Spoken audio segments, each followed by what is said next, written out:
दरिया के किनारों में आपको जंगजू बहादुर और नौजवानों की मोहब्बत करने वालों की दास्तानें ज़रूर मिलेंगी। ऐसी एक बड़ी दास्तान का किरदार अहमद खां खर्ल, जो कि 1857 की जंग आज़ादी में अंग्रेज़ मज़ाहमत के ख़िलाफ़ एक इस्तारे के तौर पे उभरते हैं। रावी किनारे में आबाद जामरा में वो पैदा होते हैं 18वीं सदी में। लेकिन एक वक्त ऐसा आता है कि जब मीरठ और दिल्ली में बगावत उभरती है तो उसको कुचलने के लिए अंग्रेज़ उनके ऊपर हमला कर देते हैं। ज़ाहिर बात है कि अपनी फ़ौज तो वो साथ ले के नहीं आए थे और ना ही वो आते थे, तो उसको क्या करते कि मकामी लोगों की भर्ती अपनी फ़ौज में कर लिया करते। ऐसी ही भर्ती करने के लिए उन्होंने इस बार का भी रुख किया। बंगला वगैरह में उस वक्त के जो appointed extra assistant commissioner Berkeley थे, उनको ये पैगाम भिजवाया कि वहाँ से आप भर्ती करके यहाँ पे भेजें। बहुत से लोगों ने, जो बड़े ज़मींदार थे, लोग थे, उन्होंने इसको कबूल किया और बहुत से लोगों को फ़ौज में शामिल करवा के भिजवा दिया। लेकिन जब राय अहमद खां खर्ल के पास गए तो उन्होंने एक बड़े खूबसूरत जवाब दिया कि हम अपनी ज़मीन, घोड़े और औरत किसी को नहीं देते। बस उसका ये जवाब था कि अंग्रेज़ उसके ख़िलाफ़ हो गए। बस फिर एक मार्का हुआ रावी किनारे। इसी दौरान में बहुत से लोगों को, मकामी लोगों को और इनके रिश्तेदारों को उठा के अंग्रेज़ों ने यहाँ एक साथ ही मुल्क का, ये जिसकी मैं वीडियो बना रहा हूँ, ये एक रेस्ट हाउस था उनका। यहाँ पे किसी दौर में ज़ाहिर बात है अंग्रेज़ सरकार की एक पूरी महफिल जमती होगी, उनकी एक कोर्ट और अदालत जो है वो लगती होगी। बर्कले भी इन्हीं कमरों में से किसी एक कमरे में रहता होगा और उस दौर में अंग्रेज़ सरकार का ज़ाहिर है तूती बोलता होगा। अब तो ये परिंदों का मस्कन है और ये किसी दौर में स्कूल, इसके साथ अब एक नया स्कूल जो बना दिया गया है। अफसोस ये है कि हमारे इतने बड़े हीरो, एक इतने बड़े किरदार, उसके जो बाक़ियात है, उसके साथ जो निस्बत है, उसको कहीं से भी महफूज करने की कोशिश शायद नहीं की गई है। तो अहमद खां खर्ल ने फिर अपने नौजवानों को, रिश्तेदारों को बचाने के लिए जेल के ऊपर हमला किया, उनको निकाल के ले गए। जी डॉक्टर साहब, आप कुछ कहना चाहेंगे? कुछ ना कुछ कहें ज़रूर, अभी तो देख रहे हैं। तो जी, बिल्डिंग तो लाजवाब है। मैंने कहा किसी दौर में देखें यहाँ पे क्या क्या लोग आबाद होंगे, अब जब वो खंडर बन चुके हैं।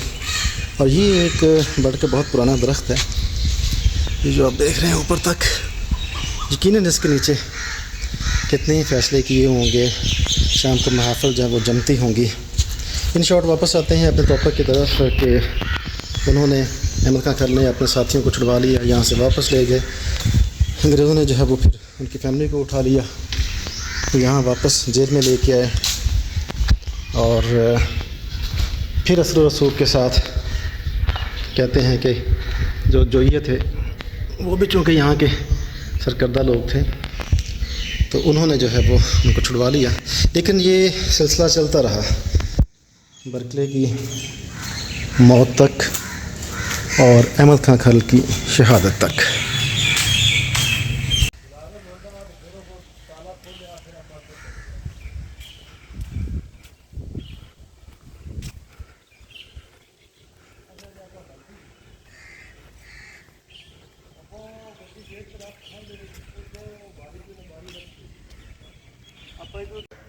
अच्छा, ये है जी वो जेल जहाँ से जो है वो अहमद खां खर्ल जब अपने साथियों को छुड़ा के लेके गए थे। और हमें यहाँ पे इकराम साहब ना, इकराम यहाँ पे मिले हैं, जो कि बचपन में यहाँ पढ़ते रहे हैं। क्योंकि ये स्कूल था, ये आप ब्लैक बोर्ड से आपको अंदाज़ा भी हो जाएगा। ये तो बाद में बनाया ना, लेकिन 1857 से पहले जब ये मार्का जो है वो हुक्क बातिल का मार्का अरूज पे था, तो उन दोनों जब उनके रिश्तेदारों को उठा के ले आए अहमद खर्ल के, तो ये कहते हैं कि एक जेल थी यहाँ पे, उसके नीचे तहखाना था जो कि अब मुस्तकिल तौर पे बंद कर दिया गया है।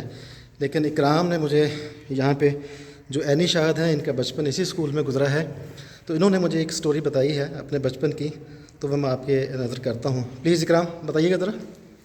ਇਹ ਸੀ ਬਚਪਨ ਦਾ ਤੇ ਪੜਦਾ ਤੇ ਸਾਡੇ ਨਾਲ ਦਾ ਇੱਕ ਛੋਟਾ ਭਾਈ ਸੀ ਤੇ ਉਹ ਤੋਂ ਬਾਅਦ ਸਾਹਿਬ ਨੇ ਦਰਵਾਜ਼ਾ ਬੰਦ ਕਰ अच्छा, यानी ਇਹਦੇ ਨੀਚੇ ਕੋਈ ਗਿਆ ਤੁਹਾਡਾ ਸਾਥੀ ਬਚਪਨ ਦਾ ਹਾਂਜੀ ਤਹਿਖਾਨੇ 'ਚ? ਤਹਿਖਾਨੇ ਤਹਿਖਾਨਾ ਪੱਕਾ ਸੀ ਨਾ? ਵਾਪਸੀ ਰਸਤਾ ਨਹੀਂ ਮਿਲਿਆ ਵਾਪਸ ਆਉਣ ਦਾ ਵਾਪਸ ਆਉਣ ਦਾ ਰਸਤਾ। ਤਿੰਨ ਗੇਟ ਹੈ ਅੱਛਾ, ਇਹ ਕਾਫੀ ਗਹਿਰੀ ਸੀ ਔਰ 3-4 ਗੇਟ ਸੀ ਇਹਦੇ। ਗੈਰ ਬੜੀ ਹੈ ਹਾਂ, ਠੀਕ ਠੀਕ ਠੀਕ ਠੀਕ। ਯਾਨੀ ਇਹ ਇਸੇ ਮਕਸਦ ਵਾਸਤੇ ਬਣਾਇਆ ਗਿਆ ਸੀ ਵੀ ਲੋਕਾਂ ਨੂੰ ਪਕੜ ਕੇ ਤੇ ਇਸ ਜੇਲ੍ਹ 'ਚ ਰੱਖਿਆ रखा जाएगा और ऊपरों नज़र नहीं आएगा, ऊपरों दरवाज़ा नज़र आएगा, नीचे तय खाना होएगा था।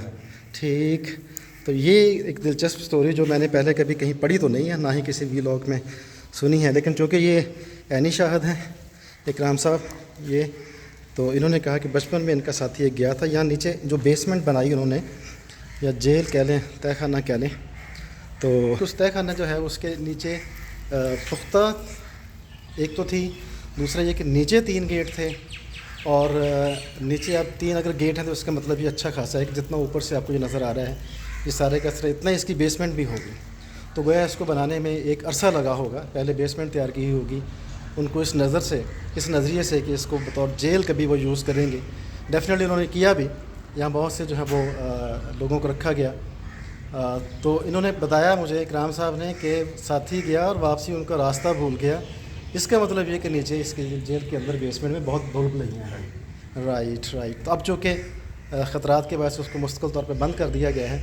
अफसोस तो ये है कि जैसे स्कूल बना दिया तो इसको भी अगर रिस्टोर कर लेते तो चलें, हमारे इस इलाके के एक जो हीरो हैं उसकी एक यादगार के तौर पे कि किस तरह से अंग्रेज़ों ने इस इलाके में, अगरचे बहुत से लोग कहते हैं कि अंग्रेज़ जो है हमारे लिए एक साए से कम नहीं थे, लेकिन उन रहमत के साए जो थे उन्होंने अपने उस साए में क्या क्या जो है लोगों को, क्या कितने कितने लोगों को जो है वो तय किया, और इस तरह की जो जेलें हैं बना के उसमें रखा गया।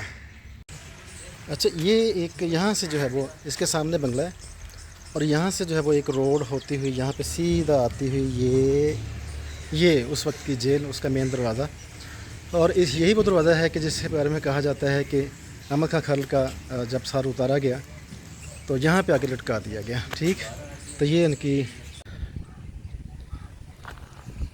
ये वो इसके बारे में कहा जाता है कि मुग़लों के दौर में ये मालखाना था, बाद में इसको अंग्रेज़ी दौर में बख्शी खाना बनाया गया, और इसी में जो है वो ज़ाहिर बात है मुलाकाती जो है वो आया करते थे। अहमद खां खल जो है, ये साथ ही जो एक वो थी जेल, उसका सर यहाँ पे जो है वो लटका दिया गया जब उनको शहीद किया गया, और यहाँ से फिर एक उनका फ़ौजी, एक सिपाही, उसने रात को अहमद खल के सर को चोरी किया और एक गड्ढे में डाल के वो झामरा ले गया और वहाँ उसको दफना दिया। ये फसीलों के 3 बुर्ज तो बिल्कुल महफूज हालत में हैं।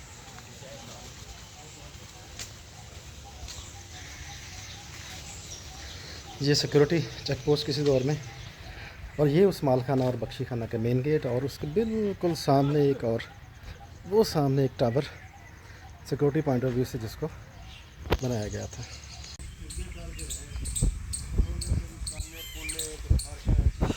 अच्छा, लेकिन किसी दौर बरकले दी कब्र थे उसी है सी और पक्की सी ਪੱਕੀ ਸੀ। ਇਹ ਹੁਣ ਕਬਰਸਤਾਨ ਜਿਹੜਾ ਇਹ ਹੋਰ ਘਰ ਤੋਂ ਰੱਖ ਗਿਆ।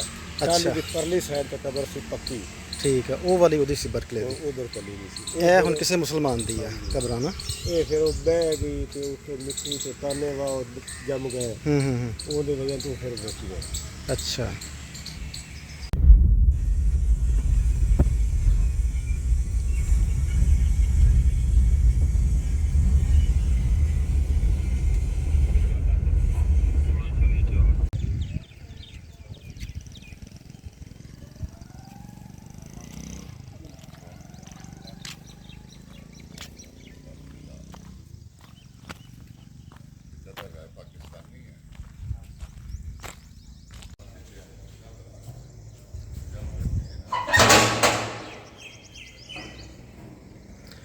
जंग आज़ादी के हीरो राय अहमद खान शहीद देश पंजाब के अजीम सपूत राय अहमद खान शहीद, जिन्होंने अंग्रेज़ों के गासबाना तसल्लुत के ख़िलाफ़ अपने जहाद बुलंद किया है।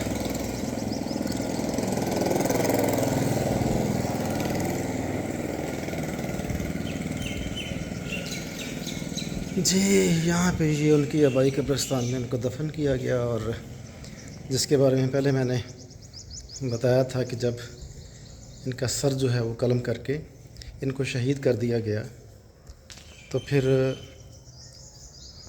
मंगला गुगेरा में इसके सर को लटकाया गया ताकि लोगों के लिए निशान इबरत बने। लेकिन इसी इलाके का एक सिपाही जो कि वहाँ पे निगरानी पे तैनात था, उन्होंने उस सर को बहिफाजत यहाँ तक लाया और यहाँ पे आके दफन कर दिया, जो कि बाद अज़ां कहते हैं कि जब ये मज़ार बनाने लगे तो वो सर मुबारक भी मिला, और उसके बाद इसको दोबारा से यहाँ पे दफन किया गया। ये वो जगह है जी जहाँ इनको दफन किया गया, इस अजीम सपूत को, जंगजू को, बहादुर को, जिसे इस इलाके में मज़ाहमत का इस्तारा और बगावत का अलमबरदार कहा जाता है।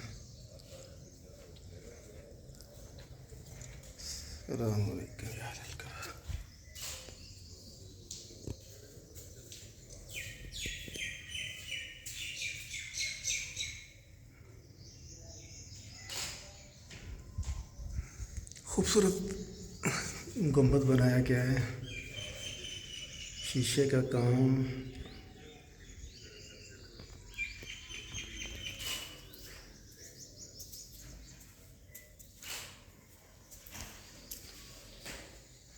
जी, ये हैं डॉक्टर मुबशर साहब, जिनकी सारी कोशिशें हैं, जिनकी कोशिशों की वजह से आज हम यहाँ पहुँचे हैं। जी डॉक्टर साहब, ज़रा मेरी तरफ देखना, हल्का सा मुस्कुराहट, और तो गए जिस तरह है ना, ये अलग से एक दास्तान है कि बल्कि बहुत ज़्यादा हम हो गए। जी।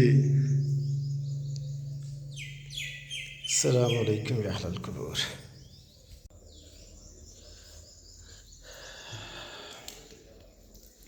सब ठीक है, लेकिन ये काम जो है वो, ये देखिए शीशे का सारा काम जो कि नीचे गिर रहा है, और नीचे से सफाई सुथराई, बल्कि जो ज़ायरीन यहाँ पे आते हैं दुआ करने के लिए, फातह करने के लिए, ये उनको पाँव को नुकसान भी पहुँचा सकते हैं। जैसे अभी मेरे पाँव में एक शीशा जब चुभ गया है, तो ये थोड़ा सा इनको ख्याल करना चाहिए।